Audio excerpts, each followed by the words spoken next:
Salut à tous, c'est Matt, on se retrouve aujourd'hui pour notre revue de marché crypto en 9 minutes. On va parler Bitcoin, on va parler des altcoins. J'imagine qu'aujourd'hui beaucoup d'entre vous sont un petit peu dans un état psychologique assez fragile. Beaucoup sont, je dirais, un petit peu en détresse. On va regarder ça, on va expliquer un petit peu tout ça.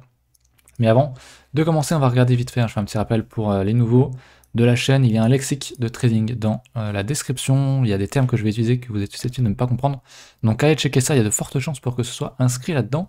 Également en description, vous retrouverez d'autres choses gratuitement, stratégie de trading qu'on a écrit avec Tilt. Si vous lisez et que vous appliquez ça, ça vous permettra sans doute d'éviter d'être dans un état instable psychologiquement parlant.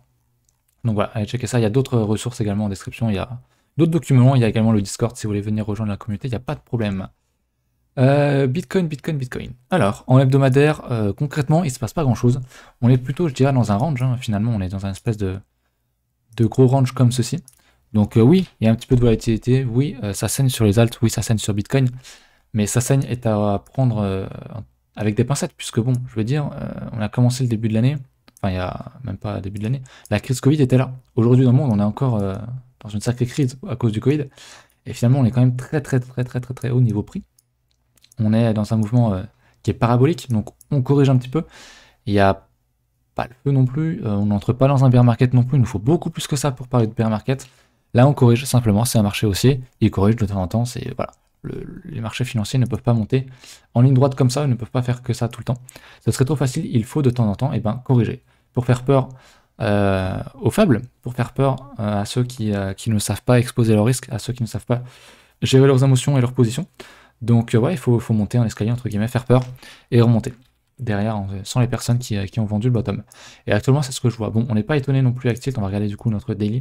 Vous savez que nous, ça fait un petit moment qu'on parle du fameux Vegas Daily, qu'on n'a toujours pas retouché d'ailleurs. Je serais pas étonné qu'on aille le chercher. Donc le Vegas Daily, c'est notre nuage de suivi de tendance. On en parle depuis très longtemps, à tel point qu'on l'a tellement pas encore retouché que les gens nous sont un petit peu saoulés dans les vidéos, on le sait, et ils nous demandent dans les vidéos, ils nous disent dans les commentaires, pourquoi vous parlez du Vegas Daily, on n'ira plus jamais le retoucher, machin. Bon, peut-être que maintenant, actuellement, ils sont en train de se dire, bon, j'aurais peut-être dû écouter le De Guignol de Zone 9, et penser qu'effectivement le marché peut corriger, peut prendre moins 30, moins 40%, et que c'est normal, etc. Parce que je vais le remontrer, pourquoi est-ce qu'on regarde le Vegas Daily, c'est que dans le bull run de 2015-2016, 2015-2016, jusqu'à 2007, et bien on voit que ce Vegas-là a tenu tous les crashs en fait. On voit très bien sur les mèches, je vais zoomer un peu. Tout ici on l'a tenu ici, on l'a tenu ici sur le gros crash ici, à chaque fois il a posé le bottom jusqu'au top, donc on regarde forcément le Vegas Daily, et je ne serais pas étonné de voir simplement le cours faire quelque chose comme ça, voir ici un maximum de gens qui sont complètement désespérés, puis derrière, V-bottom, on repart à la hausse en quelques semaines, sans tous les gens qui ont vendu ici. C'est un schéma vraiment classique sur le marché, c'est-à-dire qu'on corrige quand même en prenant son temps, par vague, et puis parfois quand on rachète tout d'un coup, hop, ça se fait tellement vite que personne n'a le temps de rien voir, et faut surtout pas laisser la chance aux gens qui ont vendu de racheter en fait, sinon personne ne gagne dans les marchés financiers, donc voilà, il faut forcément qu'il y ait des gens qui perdent, il faut mettre, mettre à rude épreuve les émotions des particuliers qui font n'importe quoi, qui achètent le top, qui sont en position en levier, ils savent pas pourquoi, ils savent pas où mettre leur stop, et forcément ils se retrouvent dans des positions délicates, et c'est eux qui vont nous payer. Donc voilà dans l'idée comment ça fonctionne, donc voilà. Ça fait un moment qu'on parle de ce fameux niveau, de ce fameux Vegas, qui actuellement est parfaitement couplé au support ici, j'en parlais depuis un petit moment, donc si j'étais acheteur sur Bitcoin, si je voulais acheter Bitcoin, je l'achèterais ici, dans cette zone-là. Que ce soit la zone verte ou carrément le Vegas. J'attendrai cette zone-là pour commencer des achats. Quitte à ce qu'on n'y retourne pas, je m'en fous, mais effectivement, voilà. Je pense qu'on a quand même une belle correction en vue sur Bitcoin, on a déjà quand même bien commencé. J'en avais parlé la semaine, une semaine je crois, il y a bien une semaine je crois, oui c'est ça, il y a 7 jours. J'avais parlé donc de cette double divergence baissière sur le squeeze momentum, le WD cross, Tilt avait pris des profits. Moi non, car ça ne fait pas partie de mon trading plan et je m'en fous.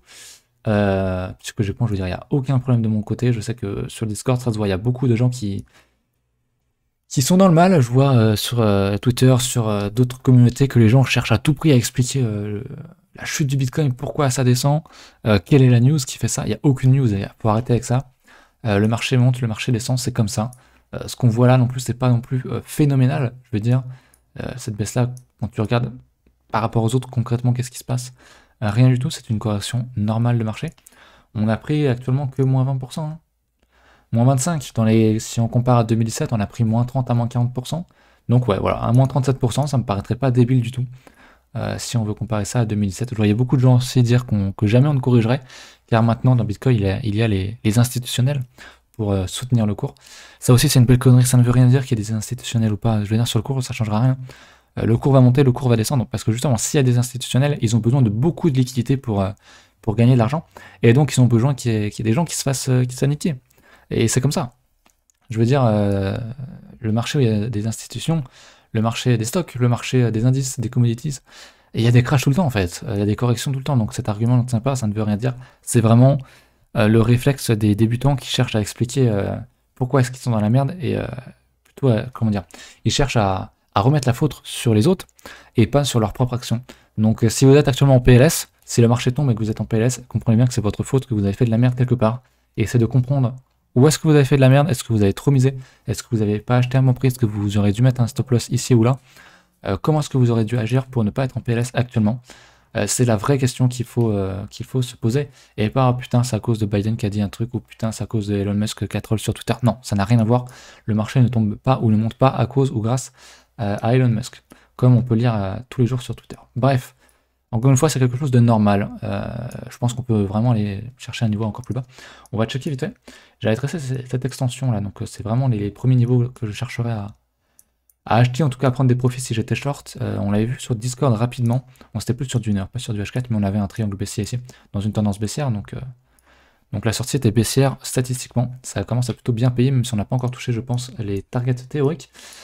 On voit que le Vegas Daily est pas très loin, donc ouais, c'est une bonne zone pour acheter je pense pour du swing, pour du moyen terme quoi, à mon humble avis.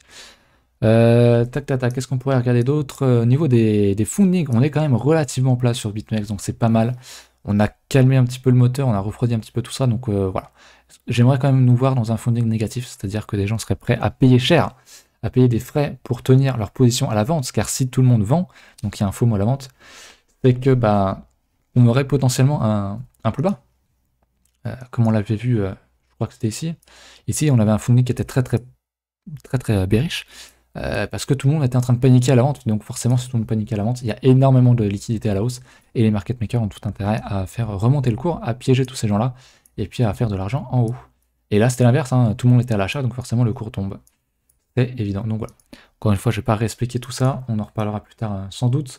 On va passer aux altcoins parce que j'ai pas beaucoup de temps. Niveau Bitcoin dominance, bon bah on est en chute libre, c'est très bon pour les alts. La tendance haussière n'est pas du tout remise en cause sur les alts non plus, on le voit sur la Bitcoin dominance, on pourrait d'ailleurs remonter, revenir chercher ce niveau de résistance là, ça serait une très bonne entrée sur les alts à mon avis. Si on regarde rapidement une alt, j'ai pas préparé je vous avoue, mais si on regarde un truc qui marche bien en général, voilà, AMB ou qu'importe, ah bah AMB a vachement bien corrigé, on est de retour quasiment sur les supports, donc on a plutôt une très bonne entrée à l'achat, plutôt que paniquer à la vente ici.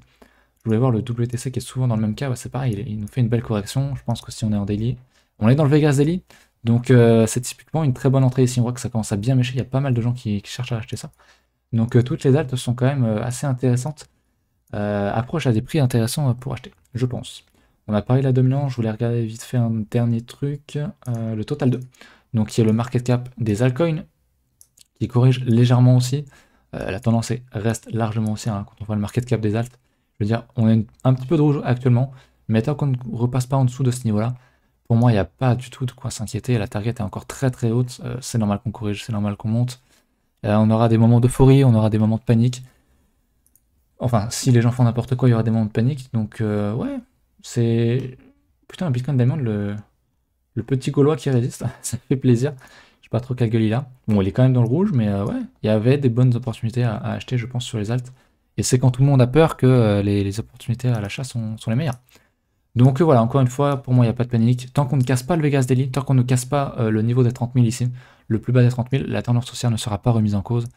Et pour moi, on est en tendance haussière, donc la tendance est ton amie, jusqu'à ce qu'elle ne soit plus. On cherche à acheter dans une tendance haussière, en fait, c'est tout. On a un retracement, c'est là où il faut acheter. Il ne faut pas acheter quand il y a une bougie de plus 50% en daily, parce que vous exposez énormément. Donc ouais, j'espère en avoir rassuré certains. N'hésitez pas à venir sur le Discord. Il y aura une annonce d'ici peu. Qui devrait faire plaisir à pas mal de monde. Donc voilà, écoutez, on se retrouve très bientôt.